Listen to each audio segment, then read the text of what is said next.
it's that conviction that helps you be the best salesperson. I was like, if we can get you 10 reps, we could double your company. And they're like, what the heck? I just didn't like seeing reps suck.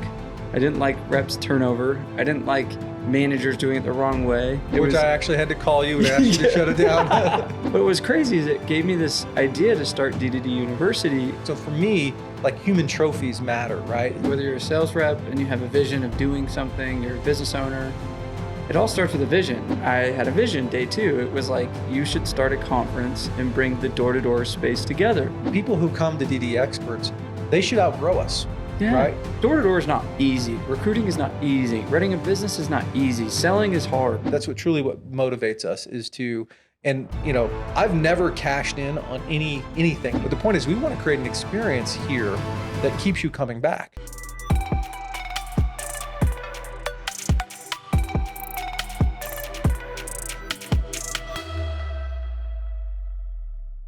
All right, hey everybody, I'm here with Sam Taggart, the founder of the D2D Experts.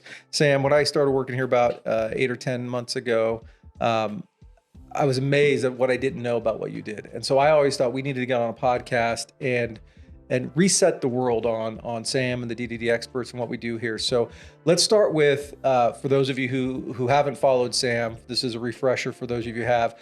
Tell us why you started, or how you came about the whole idea of D2D Experts and this journey you've kind of started. First off, guys, big shout out to JP @RLE. If you haven't got to know him, he has been an integral role into our team, running our experts, biz dev, a lot of other systems and stuff we do at the company, and has been a big asset. So he's going to be hosting a lot of future podcasts. You guys are going to be seeing a lot more of him. He hosts our recruiting boot camp, recruiting summit, other things like that, as the former VP of training and recruiting at Vivint. So 32 years in the industry, which is crazy. So I got to give him some love. Awesome new pickup on the D2D Experts team for those that have not met JP. But to answer your question, and second off, like, really cool to be interviewed for the first time on this show. Guys, those that have listened to this podcast regularly, I think we're close to 400 episodes in, and this was one of the very first things I started in 2017. So kind of rewind, at Vivint, I was, we were both worked at Vivint. Do you remember the first time we met? Trevor Maddox. So you were coming over. We were in, I had brought a big group to Utah for, it might've been the Klondike, or remember that big old thing? Oh, yeah. It was, I had a whole group come in, and you, being Sam, had to meet with me, right? And I said, Sam, the only time I have is like 7 a.m. or 7:30 a.m. at the hotel. So we're in this little shitty hotel lobby at the Holiday Inn or whatever. And I remember this little, like, it had one of those TVs and those little cubicles and this little round table. And you sat and you interviewed me about recruiting. You probably don't even remember this, but that is awesome. But that was the first time I'm like, who's this Sam Taggart? You just come back after a 400 account summer or whatever that was, your biggest summer. And so Vivint wanted a lot of those bodies I was bringing in. We needed help to go get them out trained. And so you were one of the people they kind of teamed us up with, but you had to meet with me super early in the morning. So I'm like, all right, let's do 7 a.m. And you're like, all right. And you showed up. That's awesome. Yeah. I was a seam at that. What's that? Was a seam there? Yeah. Yeah. I do remember that in the hotel lobby. Yeah. So guys, for those that don't know, I knocked doors since I was 11. I did curb painting, magazines. I had like a successful business all through high school. 2008, I did alarms, did that through end of 15.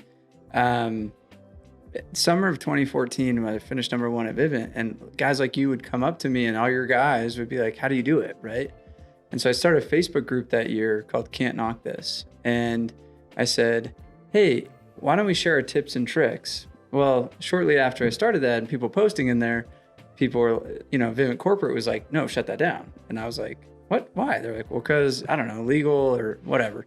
Well, being on that side of Vivint Corporate years later is all compliance, right? Yeah, compliance. When you are the biggest guy on the block, every attorney general, everybody is looking for a reason to make an impact, and we had to protect ourselves. Which I didn't know that. I mean, right. Skyline just had a lawsuit. I mean, I just went to dinner with Safe Home. They just had, they spent millions of dollars in just dumb thing. You know what I mean? AG's, Lumio has an AG right now. So I didn't get that, you know, for me, I'm like, I just want to help the reps. Right. And I didn't feel like Vivint had, despite how big they were, I was like, man, a lot of their content was very compliance based, which took away some of the authenticity of like, you know, not that it's teaching bad practice. It's just they towed on the very, very conservative side. And so I got shut down twice. And then I left, started doing solar and did that for 2 years. And it was about 18 months in that I was like, oh yeah, I could start this Facebook group up again. And we revamped it. It had 600-700 people in it, and started sharing tips and tricks. I started the D2D podcast. Like, when did you join that first mastermind, or that mastermind with Ben? Oh yeah, so we have a mutual friend, Ben Skemper, who actually came over as part of that group. Yeah, he came over to Vivint, and then shortly after that left and started. I think he went to Tony Robbins Platinum membership, and he was like, "Man, this coaching thing's really cool." So the year after I finished #1 at Vivint, I said, maybe there's more to this. I should join a mastermind. No, it was 2 years after. So I was always top 5, top 10 at Vivint, and that's a big deal. Like, for those that don't know that, that's thousands of sales reps and, you know, multi-billion-dollar company. But like, I always believed you should always be learning. And the second I joined that mastermind, I think a lot of people were like, what the heck? Like, you're already really good. Why would you need outside training? And then Vivint and other people would always kind of throw rocks. And I was like, this is really cool. So I actually then switched to Solcius.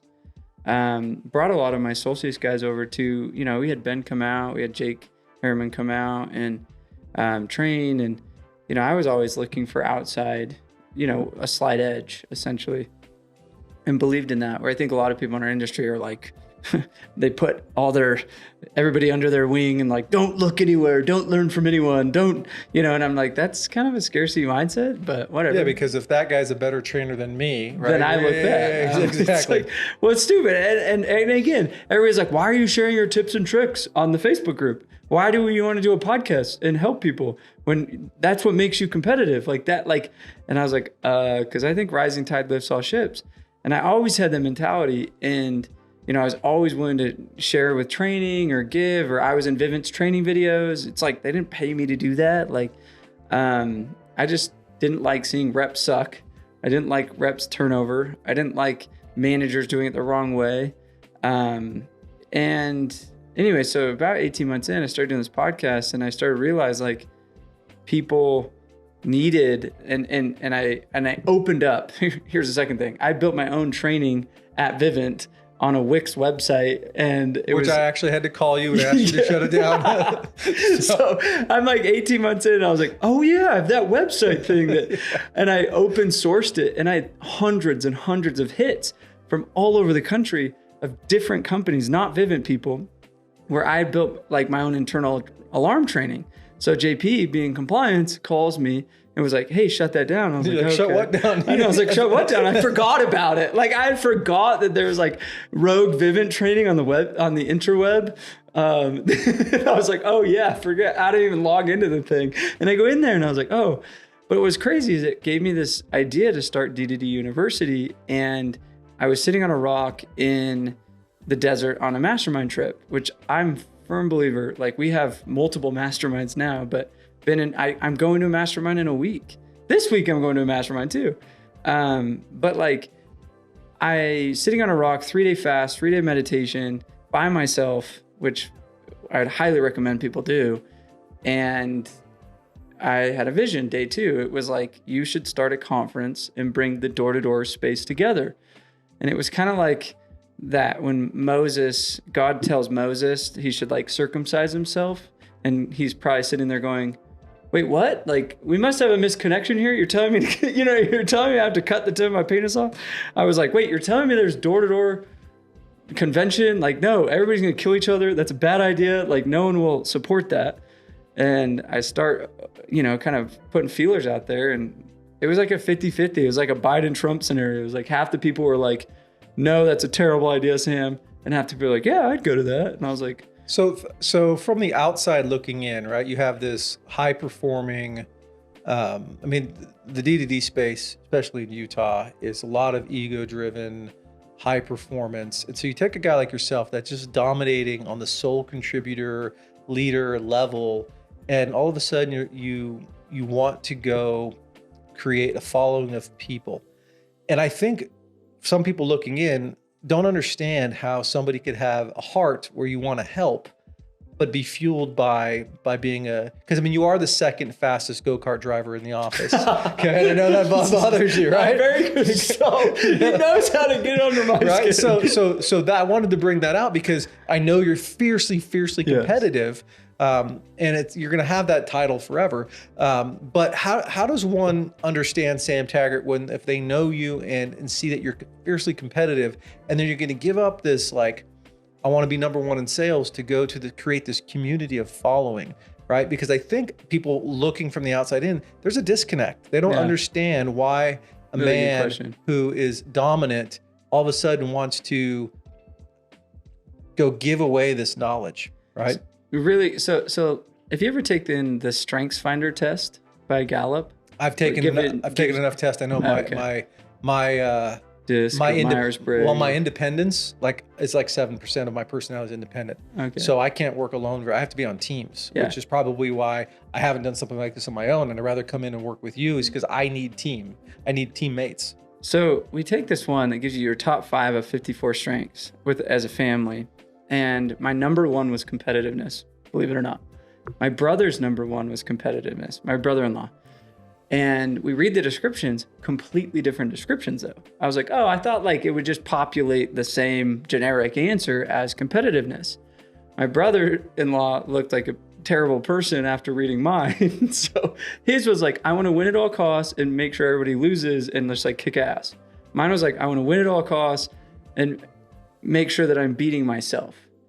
And it had nothing to do with everyone else losing. It just had, I'm so competitive with myself and I want everyone else to win as well. So it was like in the Strengths Finder's description, and it started to help me understand like, oh, I like to compete, but I also like everyone to win.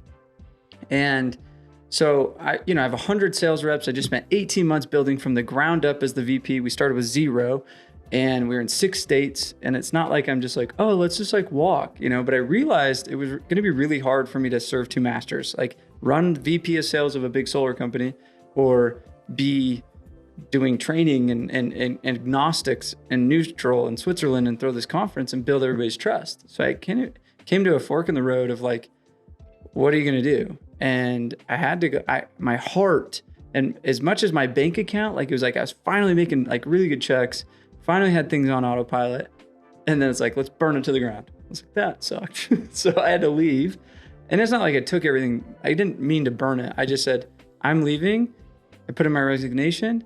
I'm going to go start this. I'm going to go full-time this. And I remember the owner of Solstice, he's like, well, see you in 3 months. It's like, what are you going to do? Make money on a podcast? I don't think I've still made any dollars on a podcast. By the way, so anybody's like, I'm going to be the next Joe Rogan. Good luck. I got 400 episodes and pretty good following, $0. And lost 50 grand on our first event. But I still had this competitiveness. Like, you tell me that you can't see you in 3 months. That is just stoking my fire. I'm like, you know how to play second place in go-kart. You know how to stoke Sam's fire. So I was like, bet. And I picked up a couple of consulting clients. I was doing some private work, online training started to grow, D2D University. We started to put on, 10, 20 companies a month, adding to that platform. And that slowly started to grow. Now we've onboarded over 750 companies to our white labeled, built out training system, which is really cool. So you look at, if I had to categorize somebody to ask me, how does Sam compete? I believe you compete and your trophies are the number of people and companies you've had a positive influence on. Yeah. Right. And my personal vision is to positively impact lives of others and change the course of history, which is why I felt this was such a great fit for me. When I called you back last October, when I was back in the job market. And guys, that's why you're going to see way more JP coming. He's yeah. So I get it, right? I get like, I coach my kids in baseball when I can. And I got a text from my mom yesterday and with a video of her son, and he's 9, right? So it's not like but he's influenced enough to say, hey, coach said this. right? And then he ripped a double. And so she sent me the video, right? And she was watching it with her kid. And so for me, like, human trophies matter, right? Yes. Memories matter, influence matters. So I think it's important people understand that while Sam is fiercely competitive, and you may have remembered Sam, if you've known him from his days of selling, of always winning or wanting to beat you, but from where we sit, like, you count how many people and how many companies you've helped. And I think that's important for people to know on why D2D Experts is having such a positive influence in the industry. And it still has its oppositions. I think the problem is people, when they look at it from a lens of ego, they're like, I should be doing this. So like what I would get, especially from the Utah world, is what makes him better than me to be doing that? And I say, I'm not saying I'm better. Like, hence why I've interviewed hundreds of guests on a podcast, tons of different people in the training platform, tons of different speakers at our events. I think the problem is people see it as like a me versus them versus I'm just neutral trying to help everyone. Yeah, what the world needs to understand, there's coaches that are a different level. Like this particular son that I had an influence on this last weekend, I think his dad was drafted by the Astros. Like I am not that guy, right? But when your dad is a competitive athlete and coached at the D1 level, and you're the youngest of kids, that's a hard way to learn. Where I don't have the knowledge, but I have the way to have my opportunity to say something that will positively influence this child. And I think the same thing. And so people who come to DD Experts, they should outgrow us, right? Because that would challenge us to be better, right? And if they come in and they learn from you, and then they go out and build their business, and all of a sudden we don't have anything to provide to them to take them to the next level, they're going to go find that from probably one of our competitors. And good on you for having the courage to go do that. Well, it's so funny. I've been asked a question because like I kind of like pioneered this. Like I didn't know much about conference. I'd never been to a conference. I just had to throw a conference. Now I'm on year 8 with D2D Every January we throw a big event for those that don't know. But I remember 2019 we held our first sales summit, and a guy named Hunter Billio came, and I remember sitting at the back of the room with him and he was like, man, I'd love to throw events and like be able to like train like this. This was so cool. Well, he started RoofCon. And then you have guys like Josie Parks, who was in my mastermind. He was at that same sales summit, goes to Puerto Vallarta. He was in our inner circle, CEO Mastermind. He owns Win the Storm. You have guys like Danny Pesci, who was like, hey, I want to do this with you initially and never did. And but now runs his thing. And you have Brandon Hall and them. They worked here for a little minute. And like all these spin-offs, like, and what does that do? It makes everybody be better. Yeah. If you're the only player in the game, you can be complacent and lazy. But what has RoofCon done for the industry? More vendors, right? And so now it's like, well, we spent money on D2D, we got to try RoofCon too, right? And so more money put into the door-to-door. Now those vendors then have to they show up to an event and their booth is subpar. Then they go to an event where somebody's booth is great. Now they got to up their booth game, right? Like everything, there's a saying from nothing happens till someone sells something, right? And you sell something, somebody's got to make the box, somebody's got to make the tape, somebody's got to make the postage label, somebody's got to drive it to the post. Like all those things happen because somebody sold something. And same thing happens here from starting D2D Con. 100%. And so like I spent meaningful time with Andy Elliott, for example, and we co-hosted 2 Closer School Lives together with Brad Lee. And I got to go spend time with him in his office and everybody's like, oh, he's your competitor. And I was like, we're so different. And we're so like, we teach different, we speak different. And I love what he's doing. You know what I mean? And I got so competitive when going there in a good way. Does that make sense? I was like, damn it, we were playing so much smaller than we could, and that, I think where a lot of people don't see competition as such a benefit, I like love it. Well, people are, they're afraid, or it's the scarcity mindset of the industry. And you can't have a win-win, but you look at we'll talk about our masterminds in a minute. Some of our most successful mastermind members, one of the things that shocked me is they spend a decent amount of money to be in our mastermind. And I'm having conversations with them. And we're one of 3, right? Yeah, they're in 3 different ones. Right. And they're spending 3x. I was like, wow, these people are really looking for an edge. And let's talk a little about the avatar. When we first hooked up in standard Sam way, we had a conversation and you're like, hey, what are you doing on Thursday? Why don't you come and train? So that's my best way of recruiting. Yeah. I just brought on another guy who's going out on the 29th to consult. So I show up to the office here and you run into some kind of boot camp, and I'm like, I don't even work here, and I'm just giving away my lifetime value to these people because Sam asked me to. And then my first day on the job is Tulum, right? Yeah. And so I'm going to Tulum, and you're like, hey, come speak to our CEO mastermind about recruiting. And I'm on the flight thinking, what am I going to teach a bunch of CEOs on recruiting, right? And you said, hey, I think you have our avatar, right, of what our ideal client or our typical client. I think you have the avatar wrong, right? So maybe explain, that sure, we have some larger couple $100 million companies that use like DDDU, but people that are getting consulting for us or that are using our events, like describe an avatar of a business CEO that we work with here or a business owner that we work with here. So disgruntled sales rep or manager leaves, starts his own dealer, starts his own roofing company. You know what I mean? You think about it. Like that's like, think of how many like children have come off of even Vivint. It's like, I'm leaving and I'm going to go start my own thing. Cool. That doesn't make you a CEO. That makes you know how to sell, possibly know how to recruit, doesn't know how to go scale, doesn't know how to go put pay scales together and structure. And so we tend to find that like $2 to $50 million company, really our main bread and butter. And there, for every $100 million company, there's probably a 500, 2, 3, 4, 10 million, 20 million. And it's so easy for us. Like, it's so funny, like take Tidal, for example, or guys, JP has done some amazing work with 𝐬𝐮𝐬𝐫𝐷𝐿, they're a window company, or Tidal, a retail company out of San Diego. And like taking these companies, like Jordan has helped one, Rose out of Maryland, a roofing company. They came to us with 5 million. They came to our business boot camp, didn't really know door-to-door because they're from Maryland. They come in and they were like, yeah, we've heard this door-to-door thing. We say, let us teach you the way. And they sign up for our mastermind. They get some consulting. And that year they did 17 million. They increased from March to the end of the year. This year they're on track to do 50 million. And they've added solar as another vertical. But to go from 5 to 50 million in 2 years, for me, it isn't like ludicrous, but for the average guy that's been doing it 20 years, which I just got on a phone call yesterday with a guy who runs like an energy insulation company in New Jersey. And he's like, I don't have 2 days to go to your business boot camp and I work 7 days a week. And I was like, how long you been doing this? It's 20 years. You said you work 7 days a week and you're still small, you said? And I said, oh, okay. Because the guys I like to work with, I just took 35 CEOs on a 10-day yacht in Mediterranean. I'd taken 100 of them to Croatia this fall, and they're not tripping. They're not like, I can't leave. Like, right. I hope that you're one, like, maybe what you've been doing, you're working, but it's not working.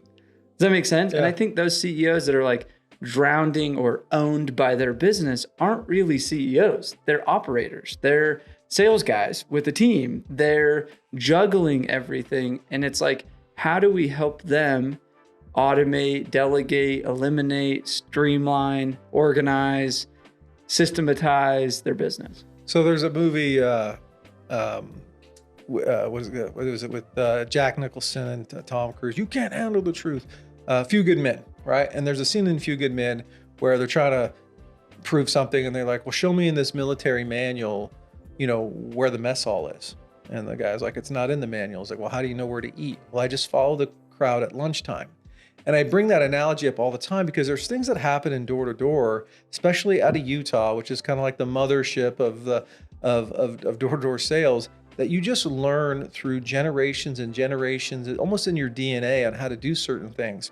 And then, one of the things I do here is I run all the consultants and the experts and anybody who pays us to consult with them. I do a discovery call with them, and they've built $5-10 million businesses, so they're really smart and they are successful for the most part. But they've never known where, like, it's almost like they have this mansion and they still go out to the outhouse to go to the bathroom. They don't have plumbing. This is nobody's told them how to put plumbing in a house before this because they weren't. It's not inbred in them because they have to do it from the outside looking in. So a lot of our customers have built a business like Tidal, for example. Those are two really, really sharp dudes. They're here, by the way. Oh, so, are they good? Good. Because they came in a day early to hang. So because I'm on my last call with them, and I was like, they have a van. They bring up like 12 guys out to market every day. It's 40 minutes each way, and I'm like, hey, how do you guys control the car ride? It was like the earth is flat. Like they didn't understand. I go, no. So your manager in the car, what do you give them things to train on the way out and the way back? There were questions to ask. They had like, it was just, oh my God. And they've already grown from whatever, they're doing $1 million a week now or whatever it is. Like, and the other piece was they didn't have a goal board up on the wall to run their meetings. And I'm like, things that we just did. It's not in the manual, right? And so many times we have really successful companies that are just missing one or two things. It's like that old man who has to go fix the thing, and he sends them an invoice for $10,000. They want an itemized invoice, and it says, $9,997. Where to hit with the hammer, Yes. $3 for the hammer, right? Yes. It's really they're paying us to know where to hit their business. Yeah, and I think that's where when JP says you're missing the avatar, it hit me my first day speaking at an IRE conference. It was year one, so 2018 is when we launched this, and I get invited to speak at this big roofing conference, and there's probably a couple hundred CEOs that are running roofing companies, and I said, how many of y'all have more than 100 reps? Nobody raised their hand. How many of y'all have more than 50 reps? Nobody raised their hand. I was like, what the heck? How many have more than 20 reps? A few people raise their hand. 10? 5? And everybody starts raising their hand. I was like, oh my gosh. Like, so what I was going to train on was so different than, I was like, if we can get you 10 reps, we could double your company. And they're like, what the heck? And like, it wasn't like some of the most basic stuff. I spoke at an HVAC conference just recently, and, I taught maybe instead of just leaving at the truck after going to a customer's home, knock the 6 doors around the home. They're like, oh my gosh, that was, oh my gosh. And I was like, oh, I thought that was like an obvious, you know what I mean? Like in my own head, like, and so sometimes I didn't realize how good we had it when we come from a multi-billion-dollar, several thousands of sales reps. They spend $5 million on uniforms a year. You know what I mean? Like, it's not like just uniforms. Like, that's more than the revenue that our average avatar makes. Right. And I was like, oh. So the sophistication of what we come from 𝐿𝐴𝐽, they had thousands of reps. You recruited 40,000 people, and you're like, wait, you just need to recruit 3 hires? Like, hold on. We get you 3 people by lunchtime, right? Yeah. And I remember it was early. It was second year in. I'm out in South Dakota consulting a roofing guy. He has 2 sales guys, and he's like, if I can get 2 more this year, that would be awesome. We go to lunch, and I recruited 2 people at the restaurant. Told them to come out the next day with us, and they started working for him. I was like, there you go. He was like, oh my gosh, like he was freaking out. And so I mean, if you're a Utah, Idaho, you come from the Sunders, the Vivint, the Vitals, the Ions, and you're listening to this, you're like, oh, duh. Like, but here's the other side of things. I watch these big companies now that I've been in several hundred different industries and companies and scenarios that I'll pull something from Smart Circle and from Vivint and from Sunder and from what these guys do. And I'm like, man, if you just tweak this, what happens to your retention? And when you're big and you have a 2% increase in retention, that is lots of dollars. Does that make sense? And what's crazy is sometimes we get the traditions of our forefathers almost as like, because we've always done it this way, then you get in your own way. Right. And so I've watched unwinding some of these bigger ones to be like, hey, maybe we've gone down, like we were 2% off on a degree, and now we're 2 years down the road in the wrong direction. How do we course correct that? So back to this Tulum, right? So I'm sitting there watching day one, and I'm still, you said 32 years in this space, and I've realized that I have forgotten a lot about stuff that most people do, like more than people know. And just this weekend, something popped in my head. I was like, I haven't thought about that in a long time. But I'm sitting there watching day one. I'm like, oh my God, these people literally are like bunny ears on their shoes. And so I open up my laptop and I find something that I used to train like 17, 18-year-olds on. And I'm dealing with like CEOs of $20 million companies. And I trained that morning the next morning on what I call path of preparation. It's how to take a rep from onboarding to retain, recruit, train, retain, repeat. And that first message training at D2D Experts has then turned into a multiple 6-figure consulting contract for us. And then we've taken their business from $400,000 a month 5 months ago, and we did $2 million this past month. And I look at like the 4 or 5 things that I've implemented, it's like, and we're talking about really, really smart people. Like this is backed by a billionaire that runs really large organizations. They have really, really good people. They just didn't grow up in this industry. They didn't grow up this way. And they just like, they again mansion with an outhouse, right? And so if you're listening to this and you're like, I'm listening out of spite. Oh, JP's with Sam now. Let's like, and it's almost like sometimes people listen because they're like, I wonder what they're really doing and trying to find a flaw. I'm okay with that, but instead look for, wait, are you stuck? And are you too proud to spend? I got a message on LinkedIn the other day from random sales rep. I said, hey, I have an interview with some executives at Vivint about bringing recruiting to Vivint. Can I pick your brain? So I said, sure. I said, yes. I gave her my calendar link. She jumps on it. We spent an hour on it.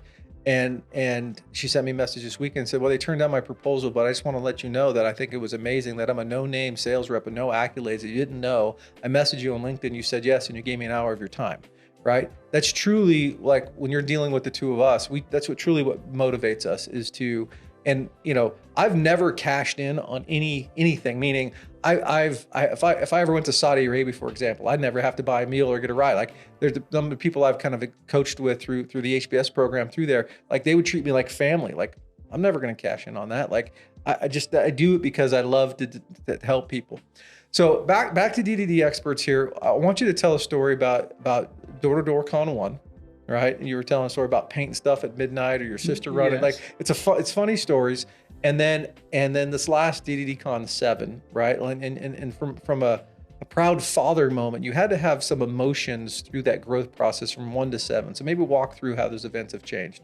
Yeah, and I think for anyone listening to this, like whether you're a sales rep and you have a vision of doing something, you're a business owner, it all starts with a vision. Like in my head, it's like I had an idea of what it could look like, right? But then like anything, you're running a $5 million company, you're like, I know I could be a $20 million company. It's in my head, but the execution piece is like, oh shit, it's like, do I know all the little ins and outs? And fourth quarter coming door-to-door con, you realize, oh, we don't have anything for the stage. So we had to go print foam lettering that is like 6 feet tall. And oh shoot, we got to paint that. And I'm in the Jonah's basement, like garage things, airbrushing things. And we made this thing called the Golden Door. So you may have seen this on social media, but it's an industry award for every category. Well, I'm like, I got my sister spray painting these Home Depot plaques, and I ordered these heads from Alibaba, screwing them on, like just super rickety. And we still do that, by the way. But like, I didn't know how to do registration. I didn't know vendor setup. I didn't know working with unions. And I remember they set the chairs up one way, and I was like, guys, like, I don't like the chairs like this. And so we just start moving them. Salt Palace comes in. They're like, what are you doing? We're moving the chairs? No, you can't touch the chairs. Like, what do you mean? We have to touch the chairs. There's like 30 of us here. Can we not just move them? They're like, no, we'll call our people. And it's going to be $1,200. Like, what? Like, what? $1,200 for, like, we're right here. I just want to move the chairs. And so that learning curve of like, oh my gosh. And so we all the setup, all the late night, I think it was like 3 a.m. that we got done setting up.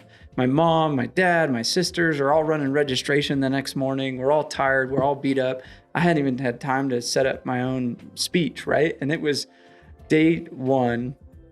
I'd gotten a call the week before, or Monday, the day of the week of the event, and by an old friend. And he's like, hey, just so you know, we're throwing an event down the hall at the same time as your event. And Grant Cardone's coming and it's going to be free. And I was like, wait, I have an event and it's not free. And it's taken me 6 months of me beating my head against the wall. I'm like dying right now and we're losing money. And you're throwing a free event that you could lose $100,000 just like that, which it probably cost him, knowing events, probably $700,000-800,000. And I'm like, for free? Like what?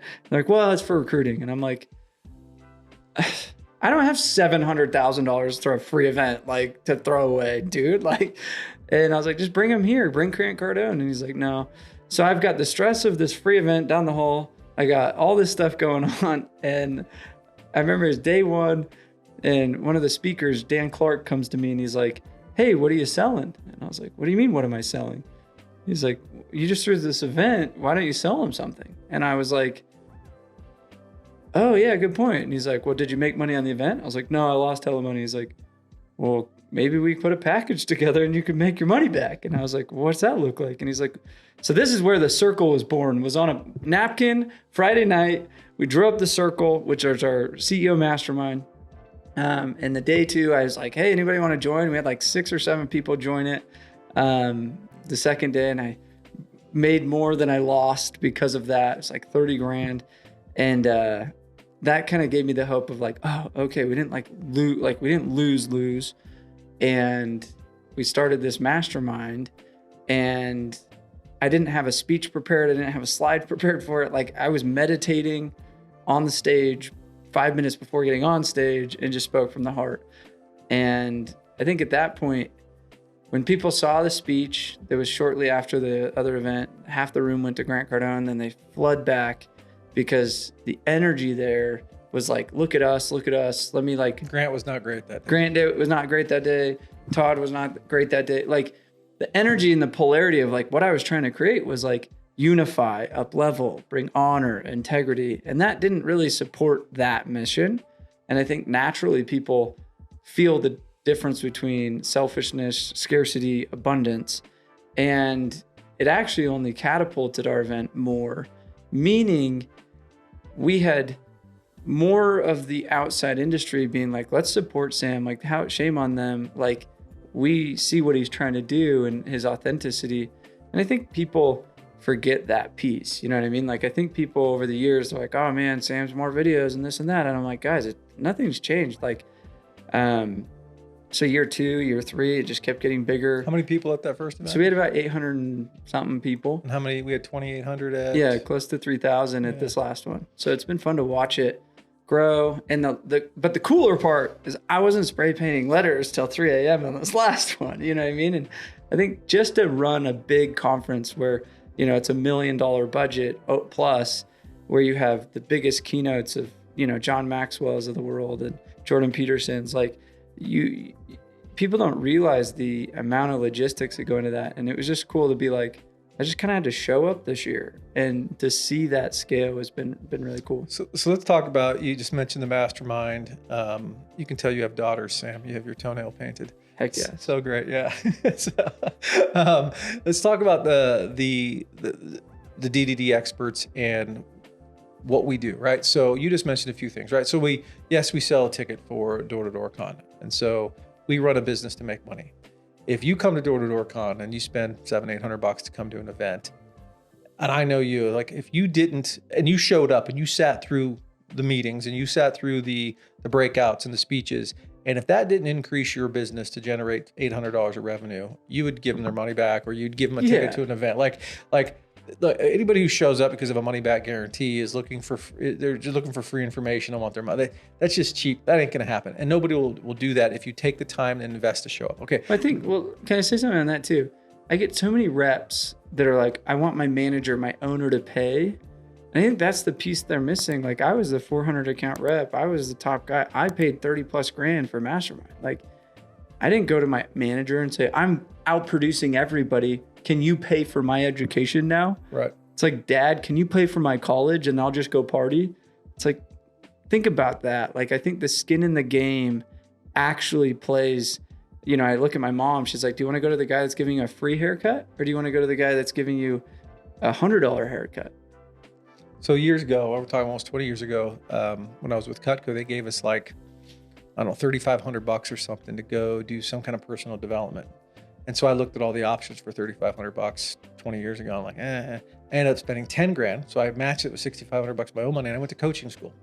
I went to a 2-year, learn how to be a sales coach school, not because I was one of the career as a sales coach, because I was one, right? And I wanted to learn the science behind the psychology behind the 20 years of experience that I've already had. Fast forward, you know, how that has served me beyond that. Like, it's perpetuating forever. Maybe the best investment I've made in myself. And so, all right, so people come to an event. Now you come to an event, and yes, there are vendors at our show, ourselves. We're going to try to sell you something of more value. And you think about a restaurant, and I come to your restaurant for the first time and I say, hey, what's good here? You're going to tell me the best thing on the menu, so I want to come back and have it be, my kid asked me yesterday, what's your favorite restaurant? I give them my favorite restaurant. What's your second favorite? It's nonstop, right? Tell them to 100 favorite restaurants. But the point is, we want to create an experience here that keeps you coming back. Yes. So you come to D2D, you're like, wow, this was really, really good. And then they hear a stage pitch or, hey, join our mastermind or DDDU. Well, because we think that's even better. And if you thought your $800 ticket to D2D was great, wait until you got a $1,500 single user for DDDU.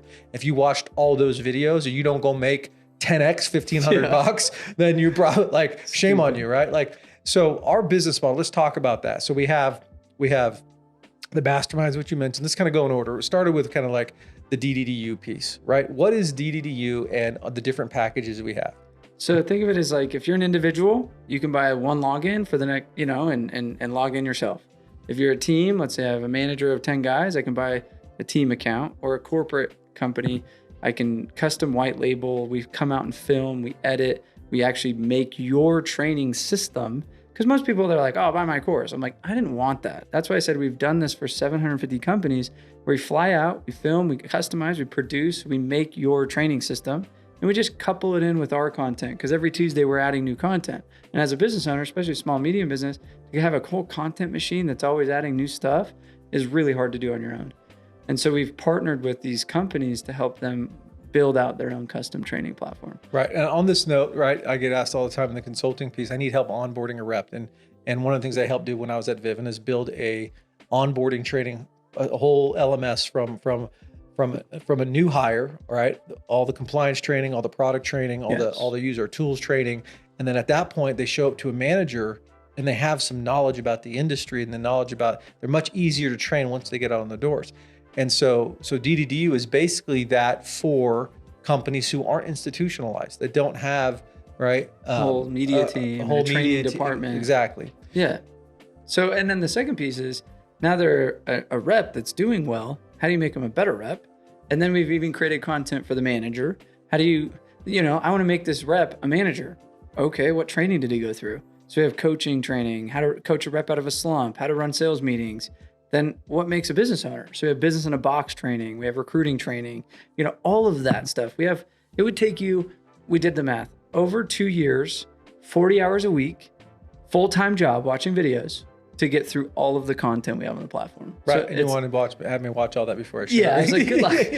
No, and we're revamping. Right. I think the piece that people don't realize is I just filmed for the last 8 hours of new content that's coming out, refreshing old content. Like, we're constantly making ourselves better. Again, I'm competitive.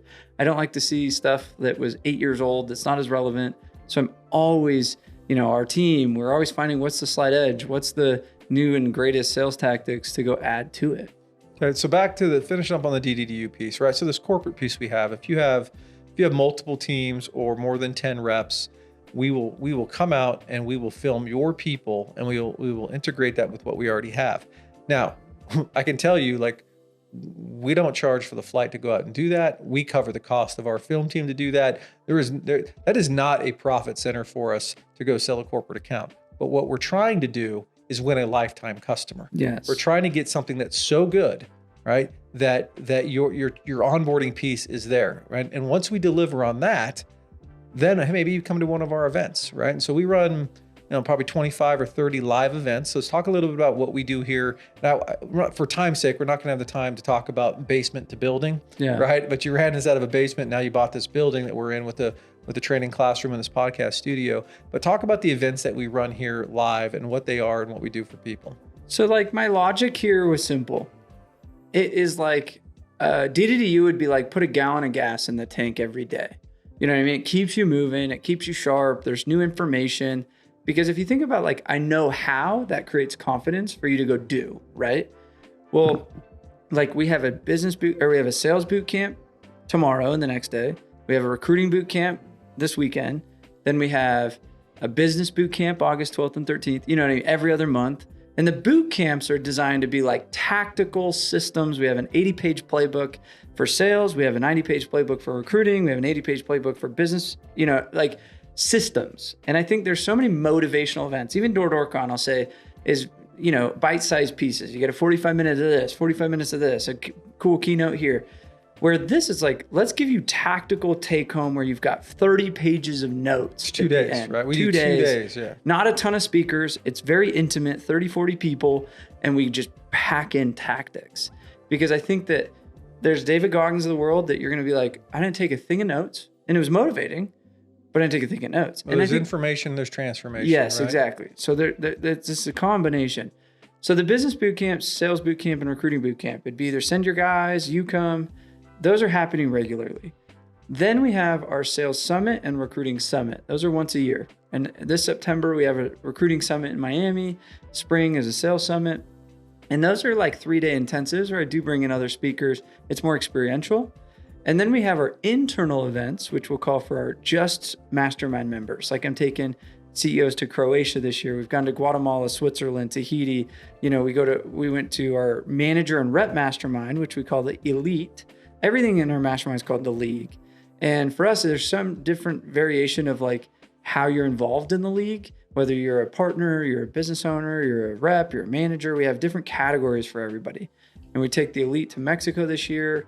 But those are internal circle or elite or league events, we'll call those. And then we do private events. So like we've gone out and done corporate trainings, or we'll go do, hey, you host your own private recruiting boot camp for your company. Right. Where we'll come in and do that for you guys. And then we have, by the way, those are the most powerful because cool. We do a recruiting boot camp here in Utah. People fly in. I can't say, okay, let's all go shoulder tap or let's all go to a camp because where the recruit's going to go. But if we come out to Texas and we know when we're coming and you want to do a recruiting boot camp, then we'll set up a day at UT or we'll set up we'll go. We'll go. You know, one of the favorite things that I did a 2-day boot camp once where I brought the whole group in and we trained basically door approach. We taught shoulder tap and we taught all the systems of training and onboarding somebody. And then that afternoon, they went out and they shoulder tapped different parts of the city. And then we had a recruiting event signed up for the next day. So anybody they talked to, they invited to the next day. They had like 80 people, from 0 to 80 people at a recruiting event. And it took a 2-day. Now, I don't know what we charge for that, but we should have charged 5X because that's like transformational information, because every one of those people were like, oh my God, that now I know how to fish instead of people giving me a fish. And that's the piece. So think of it as like the tank. You come into an event or us coming to you would be like a fill the tank event. It's like you will leave 100% transformed, and that will then last you 3 weeks, 6 weeks, however long, right? And eventually it'll start to, you'll start to move into empty. And so usually you have events happening on a regular basis. So it's either come back and fill up the tank, make sure you're adding a gallon so it lasts longer by watching and consuming the content. We have virtual calls every other Tuesday. We have a leadership call. We have, different calls that we do that are just another gallon that you're interacting. And so we looked at this thing as like, door to door is not easy. Recruiting is not easy. Running a business is not easy. Selling is hard. So why not have a community of high like-minded people that are all working towards a similar cause, that have an abundance way of thinking? And why don't we create this league, we could call that, if you wanted to be part of the community, or you could just come to one event and it's like, hey, just come try out our sales bootcamp. And then if you like more, then have accountability is showing up on a consistent basis. So we go from D2D you're like, well, this is pretty cool. It's a great event. What if I got into this 2-day boot camp? So I go to a boot camp. Our goal, like if D2D was the first time at the restaurant and I told you to have the porterhouse, you're like, this was great. And you come back the next time, and what's next? Hey, what's next is come to an event. You come to an event, you got to spend some money. Now, in my opinion, if you come for free, you'll be late in the morning. You'll take a longer lunch. You'll leave early. You'll leave early. You'll change your flight, right? And this happened actually a few months ago where a company invested to have 4 or 5 people come, and they're the ones that stayed out a little longer. They're the ones who had probably one too many drinks. They were late showing up, and then I find out on day 2 that they changed their flights to get home early. And I didn't email the owner because I didn't know, it's not my responsibility to rat them out. But I'm like, man, if they would have put a little skin in the game themselves, they would have stayed. I know every time I invest in myself, I'm like the first one there. How do I get all my money out? Yeah, how do I get my money? Right. So you come to an event, and our job at one of our internal boot camps is to give you everything we possibly can. And we're sweating by the time we're done. So you're like, wow, what's next? What do they have to offer? Which leads us to what you just touched a little. It's our mastermind and our consulting. Not every single person that comes to one of our events should probably join our mastermind. right? Not every single person that comes on our event should probably get consulting, but one of those two things, and by the way, sometimes they're not even ready for either because they're so new, they haven't done enough revenue yet, they don't have enough systems. They're just too immature in the business to join the mastermind, and they don't even know what they don't know, so we can't really consult them. And I told the company yesterday or on Friday, I just said, I won't sell you anything other than just coming to our business boot camp. Until I lay the foundation and get to know you, then it would make no sense for me to even like start with you on other things. I had a discovery call, and the individual bought 2 calls, right? I'm like, oh boy, I got to get a lot of value into 2 calls. And my goal is always to win a lifetime customer. And so after the first call, I said, okay, why don't we do this? I emailed him. I said, you should send me your 3-month business plan and how you're going to attack this particular challenge over the next 3 months. The email back was, do you have a template? How do you do that? And I'm like, wow, this person is doing $70,000 a month and they don't even know how to do a business plan, right? That person is not ready for our mastermind, right? Now I'll be able to help them consulting wise, kind of do the business plan. So you come to an event and you have basically 2 paths. Sometimes they take both paths. Sometimes they join the mastermind and they join the consulting, because those companies are doing volume. They have the revenue. They have usually the support system to sustain the growth that we're gonna drop on them. So talk a little bit about the 2 masterminds we have. We have the Circle Mastermind for CEO and business owners. Let's redefine that avatar. And then we have the Elite Mastermind for sales reps and sales managers. So talk a little bit about those 2 and how they're different. So when you go to a room, like being a business owner is hard. It's lonely. You can't go to your reps and managers and complain. You can't complain down essentially. So how do you get advice or vent or ask questions and not look vulnerable too bad in front of your people? Like, you know what I mean? And so when they can simply ask a question in a chat and say, hey, does anybody have a pay scale for this? Or does anybody have a lawyer for this? Or does anybody have a rep agreement for this? Like, and be able to kind of source resources with 100 other business owners that are in the same industries. It is just instant, like instant, like you'll get 3 people responding. Here's mine. Here's my onboarding process. And you're just like, how much time, energy did you just save by not having to go reinvent the wheel? And so I think like a community, like first and foremost, it's not about how many calls, how many events, how many, I think people miss that. Like those are obvious value adds, but I think people are missing the point of a mastermind is when you put 2 minds together, it creates a 3rd mind. This is what Jim Rohn said. The 3rd mind is a mastermind. Well, when you put 100 business owners that all have different backgrounds, networks, community, and you put them in a room, all of a sudden it creates magic. Like they're helping each other. It's not about me. I call it the circle because I'm just part of it and I just facilitate, but I have them speak. I have them training. I have other speakers come in just because it's like, how do we answer and solve your problems? And so we meet quarterly. We call it deep dive and we'll pick a topic. Like last one's mindfulness. Next one's finance, where I bring in private equity, bring in accountants and bookkeepers and investment opportunities. You know what I mean? Talk money. Where the rep and the manager one, they have different problems. Like the CEO that's running a $30 million company doesn't want to go hang out with a bunch of reps that are still trying to like figure out how to buy their first house. You know what I mean? Like it's just a different conversation. So how do we put the same kind of energy and frequencies together? And so most of the people that jump into the elite are, aspiring Golden Door winners. Golden Door winners are a lot of them in there, running big teams, regional managers. There's a few business owners that aren't ready for the bigger one. You know what I mean? But it's that I'm making 6 figures, but I want to make multiple 6 figures. I'm making, 400 grand and I want to make 800 grand. And, it's like, it was me as a manager at Vivint. I said, I'm doing all this, but I'm also like not fulfilled. I think people are missing that piece where it's like, money isn't always the answer. We coach on life, fitness, spirituality, relationships. We'll bring in health and biohacking coaches to, relationship therapists. And people are like, why do you do that? We involve the wives, where the wives all came to Puerto Rico, Tahiti, things like that. And why? Because you can make all the money in the world and be unhappy. And that's where I found myself.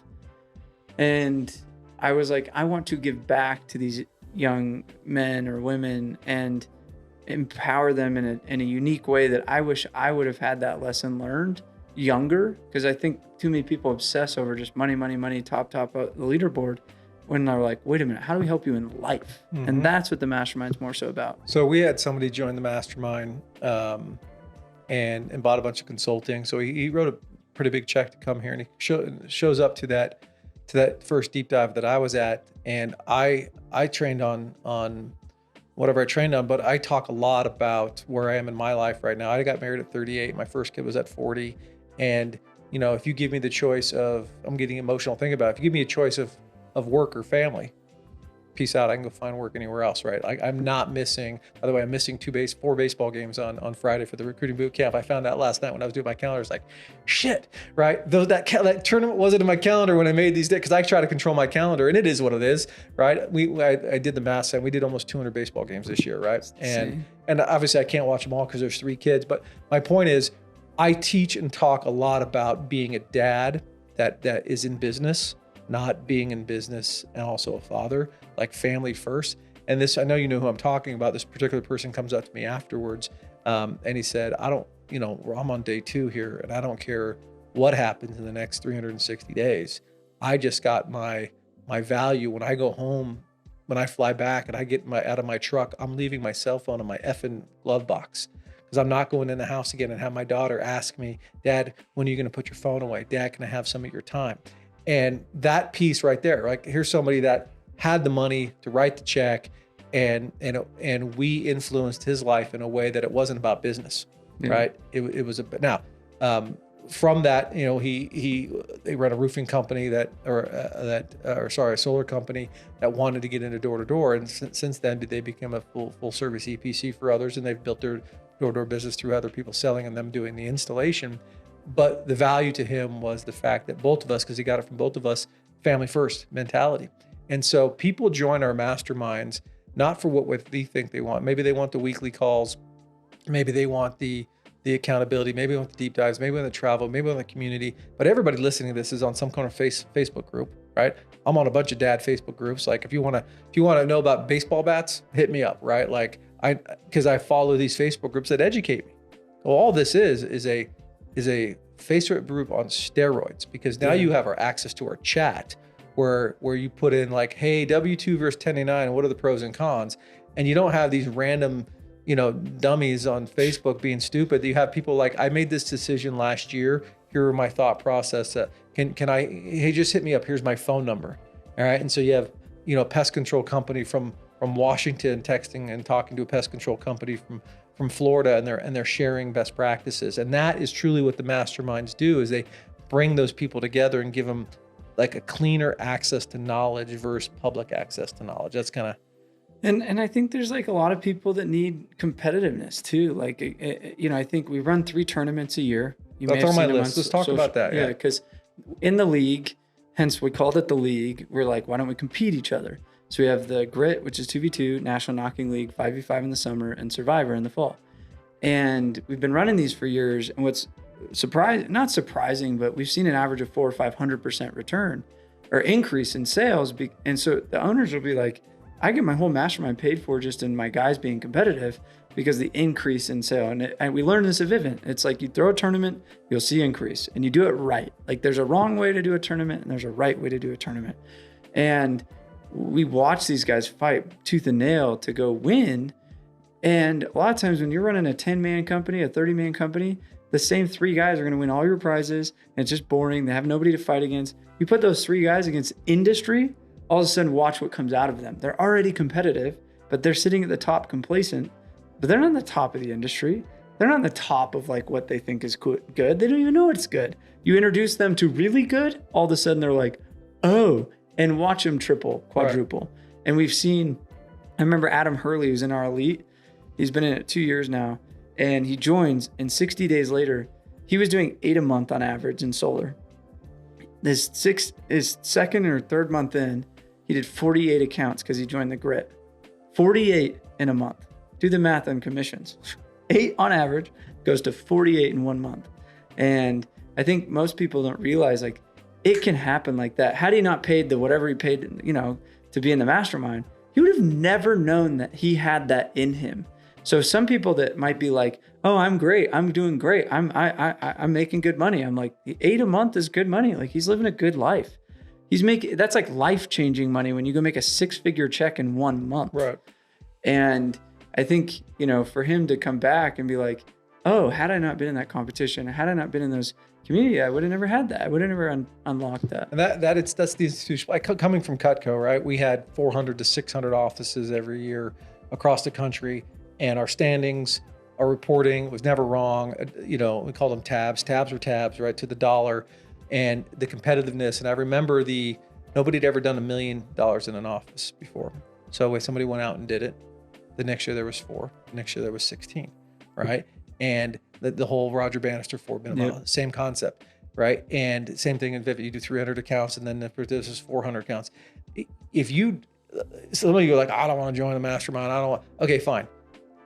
Let's talk about like Golden Door and what Grit has done with the Golden Door. It's just an idea that you had, and yeah, if you can see it there, it's Knocker there. Yeah. And they go out and I don't know, how many Golden Door winners do they have? They had 37 this last year. Okay. Well, it was funny. I'm at Mitch Matthews' house on Monday night, last Monday.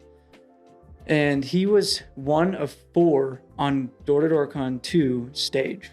Think of that, in pest control. So Mitch is one of 4 pest control reps that won the Golden Door at 1,000 accounts. We then added 650,000 in contract value. And to think we had almost 70 pest control Golden Door winners, and 37 of them came from one company at Door-to-Door-Con 7, just in pest control alone. We've already had 9 window Golden Door winners this year alone.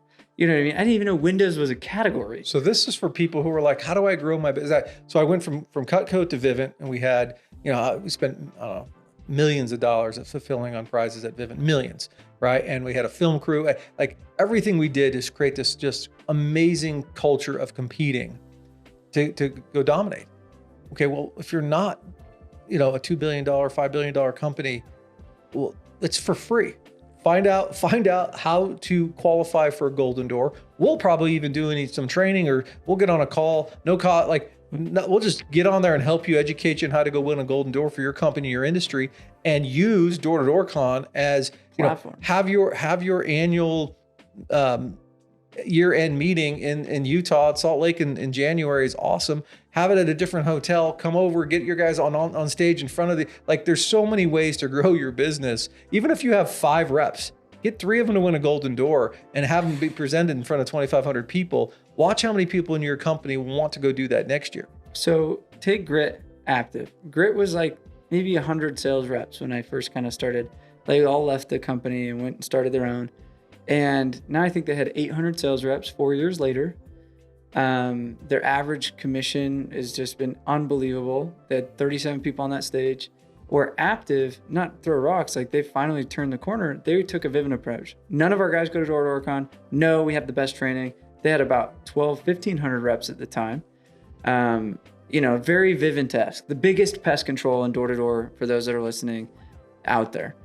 And what's crazy is I get a call 2 years ago from the owner or the VP and the president, and they're like, okay, Sam, like maybe there's something to this, because they're watching all their reps flock to Grit. They're watching people be like, hey, how do we do what they're doing? Like, we're not doing even close. And I said, Grit doubled down on D2D They sent everybody, and they preached, you should be on that stage. Like, they used the platform and they watched what it did to their performance and their name and all of the things.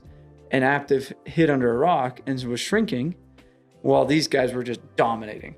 And so finally they committed, they had 50 something people there last year. They're like, we're going to have 60 Golden Door winners this year. You know what I mean? Like they literally committed, and watch what they're doing on social media now. And they've countless Golden Doors already hitting it. And it's so fun to watch the competitiveness, even within 2 companies, to say, we want to have more Golden Door winners than that guy. And I'm like, guys, it's funny and petty, but at the end of the day, the commissions earned several hundreds of thousands of dollars per rep. If they go hit that, the retention, the clout, the inspiration to every other rep that it's possible, all of the benefits. So Mitch is looking at me. This is funny because you don't know the story. This last week, Mitch comes up to me. He's like, dude, I don't think you realize what you have done by doing that. Like they're giving Teslas away to anybody that wins a Golden Door. Lo and behold, right across the fire pit, the chick for the last 4 years that's run the social media for Smart Home Pros. And she's like, oh, I know who you are. And I was like, oh, I didn't know who the social media manager is, right? She just happens to be right there at his house. And I was like, oh, that's cool. I was like, how come none of you guys do this Golden Door thing? Still head in the sand. And she's like, I don't know. I was like, do you have anybody that's done over 400 alarms? And she's like, yeah, we have quite a few actually. How come you're not doubling down just like they did? Because I don't know them. Nobody knows about them. Hence why nobody's talking about it. So I'm a little biased on this because I did a lot at Smart Home. And you know, one of the things you were talking about, I was thinking, there are some companies that are, you know, they're going to have 2,000 people at their own event, right? And you can keep, there is some exclusivity in keeping it internal, but there are some people who are outside the box thinkers that will grow even more, right? When you like, look, if you're Goliath and you're just pounding away, you need to go look for somebody that makes you look like David, right? Yeah. So you could be the best at the biggest company. Well, then you need to go find somebody who is running a mom and pop shop in Portland, Maine, that's putting up 800 alarms a year, and go find that and go compete with that guy. It's exactly what happened to me. So any sales rep listening, this is so critical. I'm kicking ass.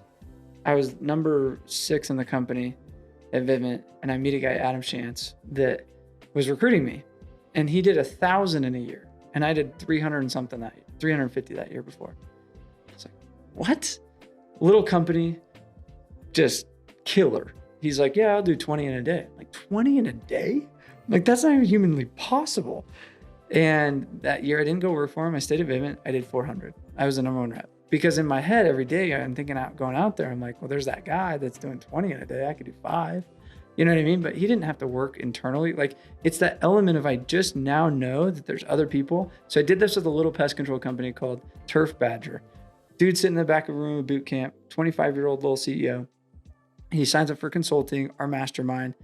He gets 7 of his reps to Door Con, shows them what the Golden Door is. We do some private consulting. He had 2 Golden Door winners the next year out of 7. Just because now he's like, I need them competing at this pace.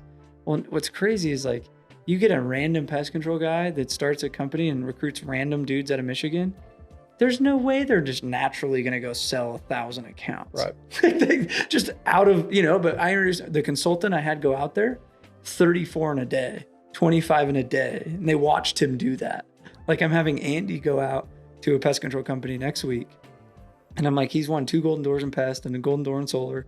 And they're this little pest control company out of North Carolina. I'm like, he's like, how do I know the guy won't slack off? I'm like, his slacking off would be 10 times better than your good guy. Sorry, bro. So that's a good transition for time's sake, because we could probably go all day. This has been great. The last piece that we haven't really talked about is our consulting, right? And so we have obviously standard packages like a 12 call package, executive coaching package, where we just get on, every 2 weeks, every 3 weeks, and we just have a call to create action items to go move your business. And then we have what do we call on-sites. And I had a call last week where somebody paid money for some recruiting consulting, and I was listening, and I'm like, they had a sales manager that's been there for a couple of years, and I'm like, I honestly think the money is better spent. I'll even discount it, right? Because it's a little bit more expensive to send somebody out, to send one of our guys out and show your salesperson how to do it right? And we have stories upon stories upon stories of like, oh, we've been knocking, storm roofing for years. We know what we're doing. And then, there's 12 people on the team, and their best day they ever had is 18, and we're 25 by lunchtime, right? And they're like, oh, they don't even know. You take one of our experts who's been knocking for 12 to 15 years that are just savages on their worst day, right? They could be like sick, and they go out there and they're crushing. It's the work ethic. It's the hours. It's I remember the first time I shouted someone in the doors. Shout out to John Bankett. I'm chasing the man. He's running across the street. I'm like, where in the hell? He's trying to win, right? Yeah. And I'm like, I'm sweating. I'm 30 minutes in, and we're literally sweating, running. It's like a robot vacuuming like all over the place in this neighborhood. I'm like, why didn't we knock on that door? Like, And that's what happens when we send somebody out. And when we send somebody out to you, when we go knock whatever your product is, we don't keep the sales. We don't guarantee sales, but I can't remember the last time we sent somebody out. They haven't. They recouped all their costs and some, right? Most of the time. And depending on the product, right, it's a little harder with some, but in most, just the culture. I mean, we had a consulting call where they were averaging a roofing client 3.2 roofs per day, right? My first call with them was on a Friday, and they were averaging 3.2 roofs per day. That was actually the discovery call, and then on Monday we had our first actual call, and we created the plan. And Tuesday they had their sales meeting, and they put the plan in place. And for the next 5 or 7 days, they averaged 10 roofs a day. Right? Stupid. Right. And so and then we even have how many roofs they needed to do to make a sale. I'm like, just those 5 days alone, right, paid for the entire. Let alone the next 2 years. Right. Because the mindset of like, we thought 3 was a lot. And just how I ran my meeting, how I incentivized the inputs, and they went to 10 plus roofs per day. And so if you're at a point where you think you know what everything's going, and you have the ceiling, sometimes you just need new eyes. Yeah. Sometimes you're like, hey, you don't have a goal board, or hey, you don't control the car right, or hey, you don't, talk about the inputs on what you want to drive. And that's what we do on the consulting side is and it's frustrating sometimes for business owners, because when I get off a phone call with them, especially on a discovery call, and they're like, damn it. That was so easy. The puzzle piece was under the table on the ground, and I couldn't find the last piece, and there it is. And their business goes. It was so funny. I'm training an expert. He came out to Denver with me on an onsite one time. And the day was over. We're walking out to go to the airport. And the guy looks at me and he's like, hey, you want one of my hats to go? I said, I would never wear that hat. And I walk out, and he looks at me and he's like, that was rude. And I was like, well, I just told him straight up. I was like, I would never wear that hat. It's ugly. Like, why would I wear that hat? Your swag should be cool. And he goes, yeah, I guess you're right. And I said, what's funny is now that guy runs a coaching company helping tons of business owners, 3 years later. And like, I remember him telling me, he's like, dude, it was that time when you kind of called me out on my swag. I was just ugly. That really made a difference. And I'm like, such a dumb little that I was like, I wouldn't wear the hat. That made a huge difference. And it's sometimes the littlest things that make a big culture difference. It's sometimes the littlest tweak in a pitch, the littlest tweak in a meeting, the littlest tweak in accounting, whatever that thing is, that could make millions of dollars of difference. So I owe everything in my life to 𝐬𝐿𝐾, right? I got the start when I was in college. One of the best guys. Right. I met my wife in the job, right? Like my knowledge, everything that's come from my life was because of the leadership development program that was in place that I helped perfect, that I helped grow. And I say this because every single meeting I ever went to where they hand me a piece of swag, I would bring it home and my wife would throw it away. She's like, you're not wearing that. You're not wearing that. You're not wearing that. And then my first year at Vivint, I come home and I'm wearing this. We still have this green jacket. And I walk in the house expecting her, because I don't have any style, right? I try something on. I'm like, does it look good? And I walk in with this jacket. I think it looks pretty cool. I walk in, I take it off, I hang it out. She goes, hey, do they make those in women's?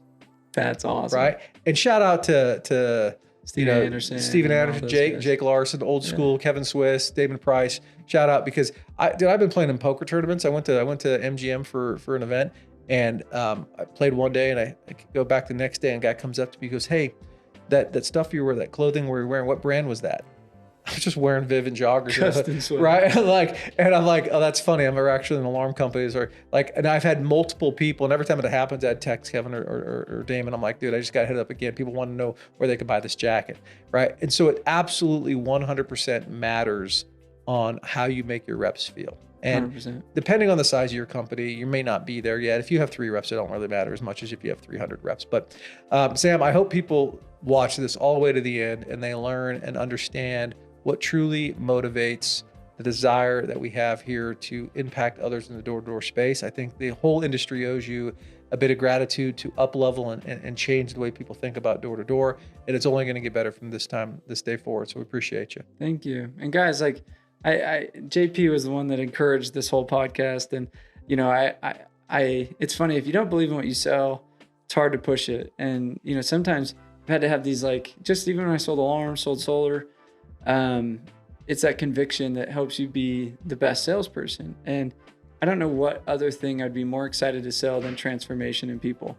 And, you know, sometimes, it's like, we charge. And I had a guy goes, how much to get you out here? And I was like, you know, it's a lot of money. And he goes, good for you. You know, and I told him, and he was just like, good for you. And I didn't feel guilty at all telling, because I know that I will make you 10 times more money back. So the last thoughts that I had to do was like, BFE Florida, I'm like, next time I'm charging them twice, so I don't want to go out there. I don't want to be away from my family, right? But we do that because we know the value we would provide. And I don't feel any shame in what we charge. I don't feel any shame. I've never felt, man, I did a disservice by charging what I charge. Just like I hope if you're selling a roof or pest or a window or whatever, I hope that you would never feel I'm doing you a disservice by charging $1,000 contract value when there's other pest control companies that might charge you $400. Because I know that what we've done and built we have our own like sales tech, we have our own, you know, customization. Like we spent 8 years perfecting tools, playbooks, you know, research data that is literally like, if you do this, this will happen. Where nobody, and I can say this with 1000% confidence, nobody in our industry has researched, found, done as much homework in this space and tools built and reps trained, teams trained, and companies trained in this space than us. And so like when there's other competitor, I'm like, great, like they'll pop up and they're going to be good, but nobody's had the tens of thousands of people at their events, the tens of thousands of people go through their trainings and perfected it like we have. And so I don't feel guilty at all because the amount of work we spend perfecting that craft and bringing in expertise. And are we perfect? No, we're always growing. I'm like, innovation is one of our core values, but I'd encourage you to reach out. I'd encourage you to go to the D2DExperts.com, schedule it on like a consultation where we can do a discovery and say, what is it that you need? What is it that you're struggling with? Whether you're a new rep and you're like, man, I'm getting my face kicked in right now and this is hard, or you're a business owner that's doing $100 million. We've have programs and systems, and that's what makes us so unique is we're not a one-trick pony that has a course that you can buy. That's it. Like, no, we got many different courses to many on-site, like all the different things we just talked about. And so I'd encourage you to reach out and say, can we put a custom plan together to take you to another level that you don't even know exists and believe in yourself? I think the biggest fear is people have a fear of believing in themselves. But if you have belief in yourself, it's just now who is the guide that can help you get there? And we've just acted as the guide to so many different people, and just having the humility to say, maybe I should have a guide. Maybe I should have some people that hold my hand a little bit and walk me through this to success and shortcut and save dummy tax and avoid pitfalls and things like that. Yeah. And do the industry a favor and send this podcast to somebody in the space and get this out there, because I think we can do and provide a lot of value to everybody. So thanks, JP, for the interview. That was good. Cool. All right. Much love, guys. See you guys.